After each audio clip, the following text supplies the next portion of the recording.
The shot heard around the world. That's an old term, but it certainly applies to the ugly murder of Charlie Kirk. Not only was it heard around the world, it has also united and energized people around the world, and it's not going away. It's growing. Things cannot continue like this in the realm of increasing division. We are too divided and it's escalating. We've gone from debate to arguing to looting stores and getting free basketball shoes to burning cities and then Tesla dealers. And of course, with the occasional shots attempted at a duly elected president. Now they took it up a lot of notches with the assassination of a young family man simply because they didn't like what he talked about. They're proud of it and they're spiking the ball. They're not backing down off of it. For all those people that we have seen that lost their jobs because they publicly celebrated the death, there were 10 more, 20 more that felt the same way, but they were just smart enough not to publicly display it. Our cultural and social war just became unsocial. It has to end. Someone must win and someone must lose because we cannot live in a constant state of high tension like we have. And it is escalating. It is growing. It can't keep going. Something's got to pop. Thanks for being here for another episode of What They Don't Say. I'm your host, Fred Lannon, and I promised every show will contain verifiable insight, predictions, or information that you will not hear anywhere else. There's several aspects to the Charlie Kirk developments that aren't being said, but you're about to hear and you'll be glad you did. Someone has to lose or it won't stop, and it's got to be them that loses. If we lose, our nation is gone. Everything is at stake with this. That's why they're so passionate about it. This turn of events is different. It was prophetic that Charlie named his organization the Turning Point because it has become one in a sense that he never intended. Centrists, the kumbaya Gumby pacifists, they're saying it was just one deranged shooter. We can't blame the Democrats and the left. We can't say they shot him or they're doing this. I've heard people say that. But yeah, we can. Of course we can. I see the celebratory posts and the messages from lefties saying that we did it. We got him. They speak in terms of we. They're sharing in the result as though it's a team victory. Include them in the blame and the repercussions. They sound like a college football fan. After a game-winning field goal, they say, we did it. We made it from long range. That's what they're doing. They see it as a victory for their team. This is something that empowered them. It ignited them. They are happy. They feel like they have scored a victory. They know they're taking some hits over it, but they think that the score that they just pulled off is worth the damage that's coming back now with the show cancellations and the people getting fired. They figure that's collateral damage that is worth it. Today, we are all Charlie Kirk, and they are all Tyler Robinson. So our Revolutionary War, it began with a shot in the Lexington Concord battle that became famous when it was given the label, the shot heard around the world. This shot was also heard around the world, and no living person has seen what is now happening.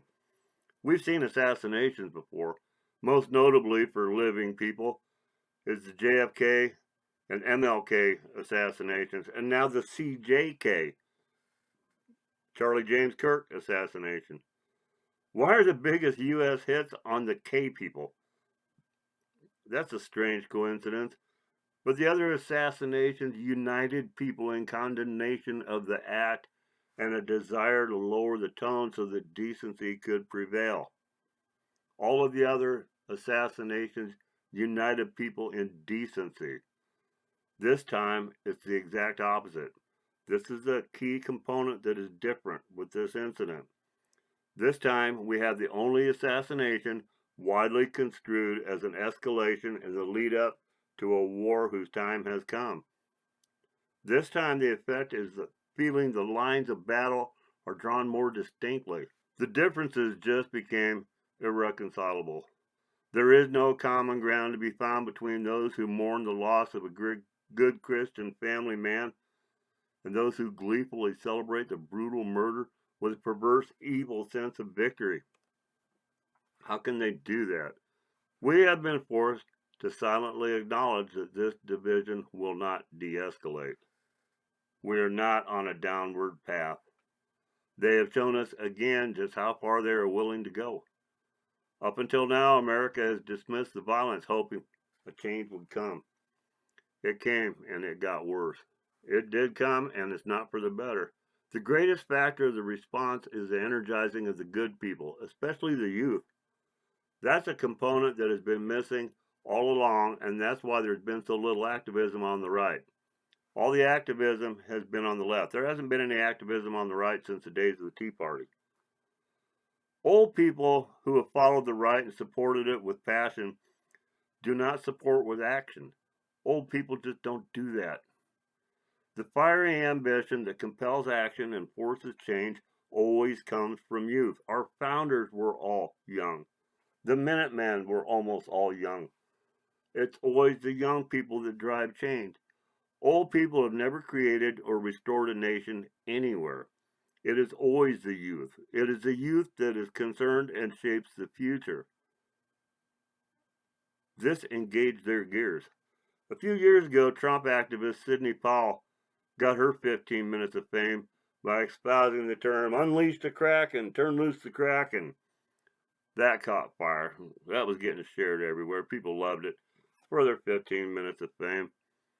But that's what the shooter did. He unleashed the fiery Kraken of the young Americans, and they're capable of acting on it as only the young can do. I stated this may possibly be our Ferdinand moment. If you're not familiar, here's what that means. It refers to the start of World War I. An assassination started that entire war. One assassination, two people, a man and his wife. I'm not going to bore you with all the geeky details, but in the early 1900s, before World War I started, Austria and Hungary, they're right smack in Central Europe, they were a kingdom. They had a monarchy.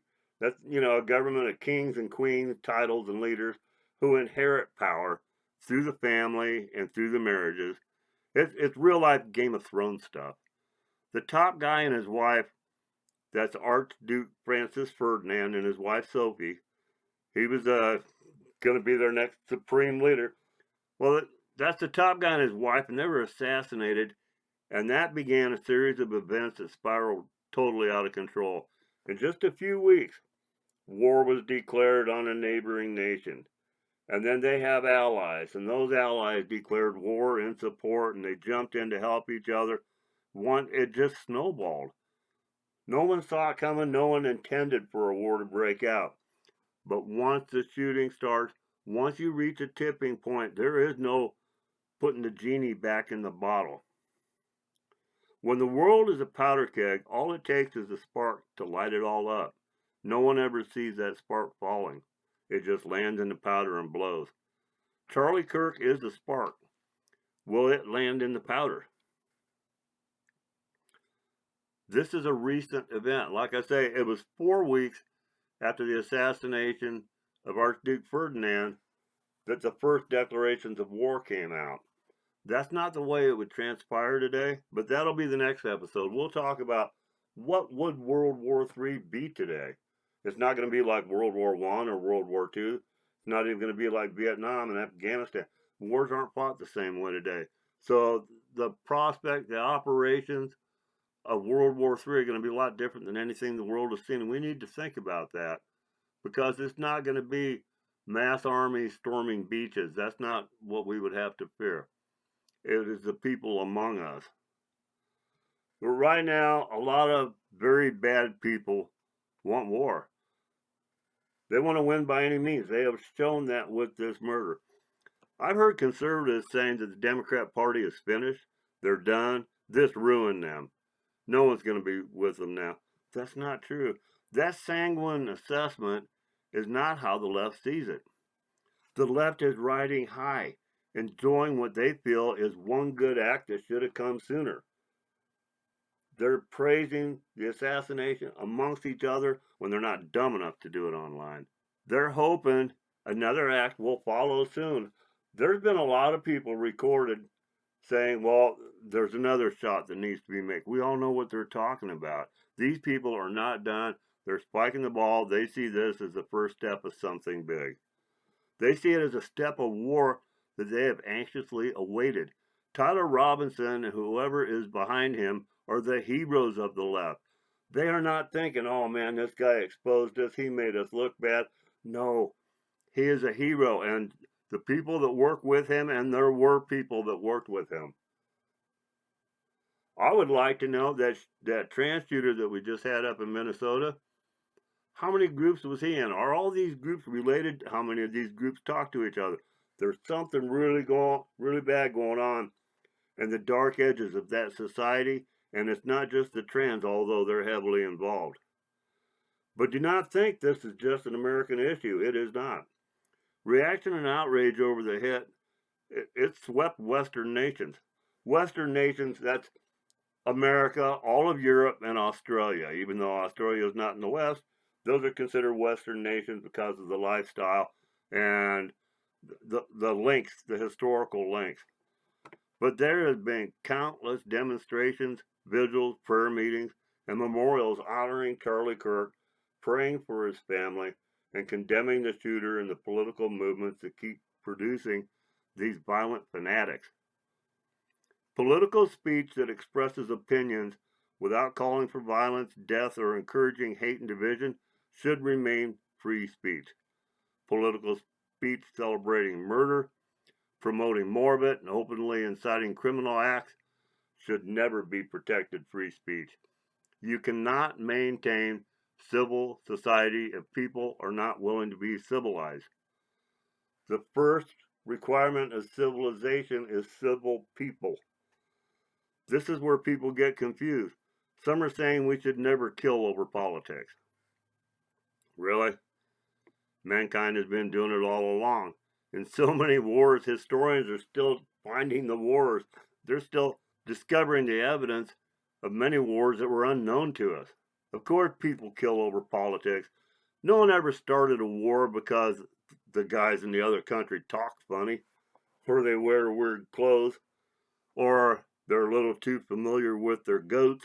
People don't start wars over stuff like that.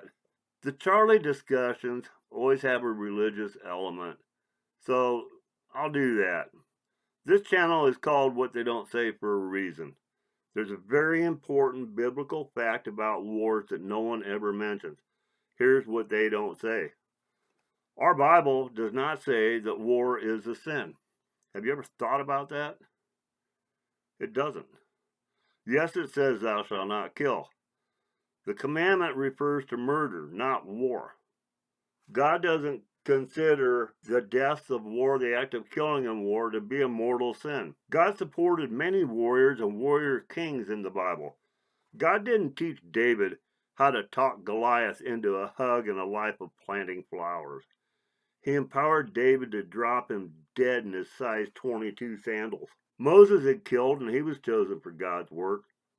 Christ himself clearly said there will always be wars and rumors of wars, and some must happen. Must. That is stopping evil people of violence who understand nothing else.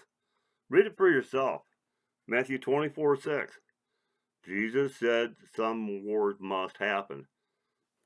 How else do you stop the bad guys? Otherwise, the whole world would be run by them. It takes a war. And the problem is now, the bad guys have infiltrated all Western societies, and they have upped the game. It's not going to de-escalate. It's just not. But people fight wars for three basic reasons. The leaders launch wars because of politics. Selfish stuff. Often associated with greed or conquest. Number two, people start fighting because they were attacked. Self-defense. You're going to fight when you're attacked. Or number three, wars begin because very bad people rise and grow power that threatens to subjugate or exterminate populations. War is the only thing that stops them. We are now there with the woke-style lefty socialist poisoning of Europe and America. Charlie Kirk was involved in that war. With Charlie Kirk, the bad guys of the left have showed the world they mean business, and that means at all costs. There is nothing they will not do. They have shown that. That is why the good people of Western nations are making a heartfelt show of standing with us, and they're doing it in record numbers. The demonstrations over the last weekend that they had in England, they'd never seen a demonstration of that size in London, and there was a lot of them in other places. Throughout England, throughout Ireland, in France, in Germany, in Greece, they had memorial celebrations and tributes to Charlie Kirk. Now, a lot of the demonstrations in the UK were related to their immigrant problem because they are losing their country in a big way, and they've had it, they're fighting back. But those people were carrying signs of Charlie Kirk. And they were, this is a foreign country, they're doing this. They had 10-foot commercially printed banners. We stand with Charlie Kirk, in support of Charlie Kirk, praying for Charlie Kirk. You can't tell me that's not the good guys. But foreign nations, this has united everybody on the right, no matter where they live in Western society. People are energized. Charlie Kirk has become the shot heard around the world. The left has been heard around the world for years now. They've made the unified presence of some pretty evil people and motives quite obvious.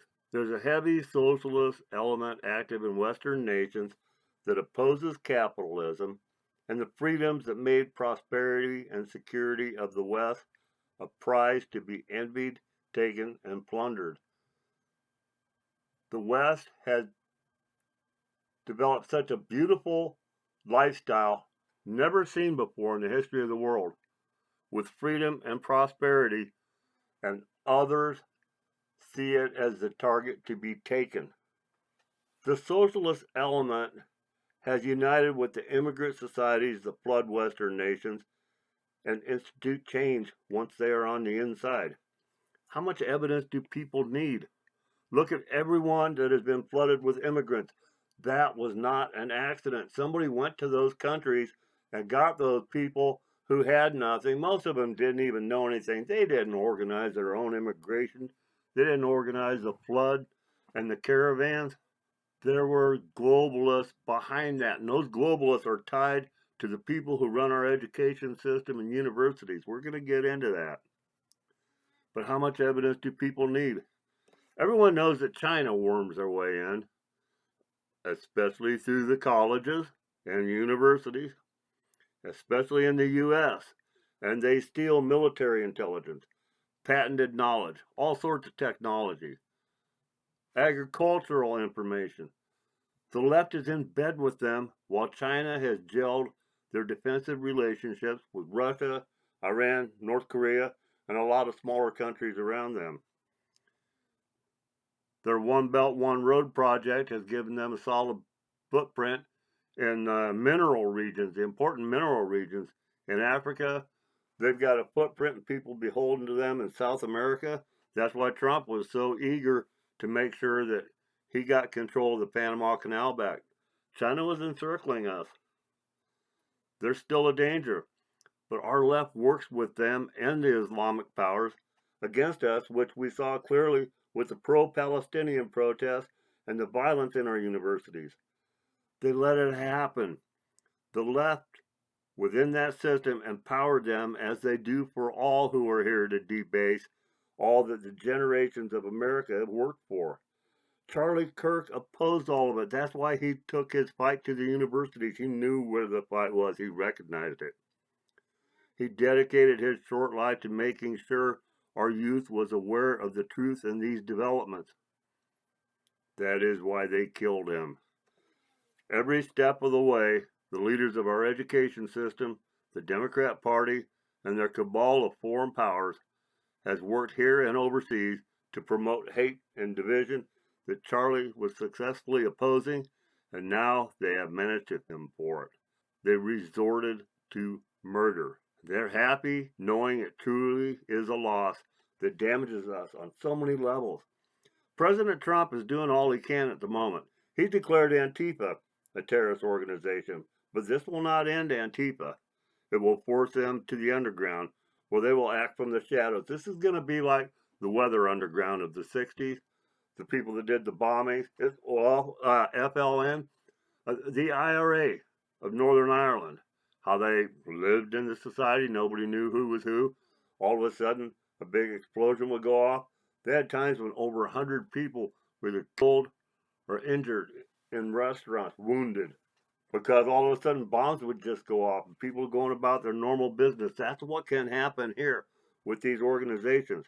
You think the people that would shoot a family man, a 31-year-old family man, in front of a crowd like that is not capable of escalating further when they know that they've got the radicals to do it? You don't have to order them to it. You just fire them up, turn them loose, give them the means to do it. Give them the connections to the financing. Trump has forced them to go underground if they want to operate. He didn't have a choice. He needs to get in there so he can figure out who is funding him, and that can be fought on that level. But they're not going away. They're going underground. Our education system must be purged of the hierarchy and the unions that have been taken over to perform as incubators for the global powers developing our enemies within, such as those committing political acts of violence we have all seen expand. All of these, I mean, from the Tesla dealerships, all the stuff with the pro-Palestinian people, stacking up furniture, taking over university buildings, beating up Jewish students, telling people that they shut down universities, and the hierarchy let them. Then they get fired, and all they do is get moved to a different job. I'm telling you, these people are an organization working against the country. Every one of the perpetrators and suspects under arrest for all of these terrorist acts, somehow they're all linked to our universities. The direct lines are there in many cases. The terrorists of Antifa were incubated and radicalized within our education system and universities. Where is a real terrorist organization, if we're to be honest about it? This is a topic for a show coming very soon. I'm already working on it. You need to hear what they don't say about how our teachers and universities are already planning a reaction following the death of Charlie Kirk. They're already planning national protests in the wake of his murder. He is not yet laid to rest. And they are using the victory energy of the ugly left to escalate once again. Today, at this time, it is September 18th. Today, they had their first organizational meeting. They're planning over 2,000 protests on October 18th. It began today with an online virtual meeting, and one of the chief leaders of that was Randy Weingarten, the head of the American Federation of Teachers, which is the National Education Association. The people who are in control of educating our children are the ones that are planning and organizing these things. They are literally publicly planning it, and no one is reporting on it. They have truly declared war within society, and that can no longer be disputed. Someone must win, someone must lose. Check back for the follow-up episodes, because we must get this right, my friends. We have to. And if we do, maybe God will continue to bless this great country of ours. Thanks for listening.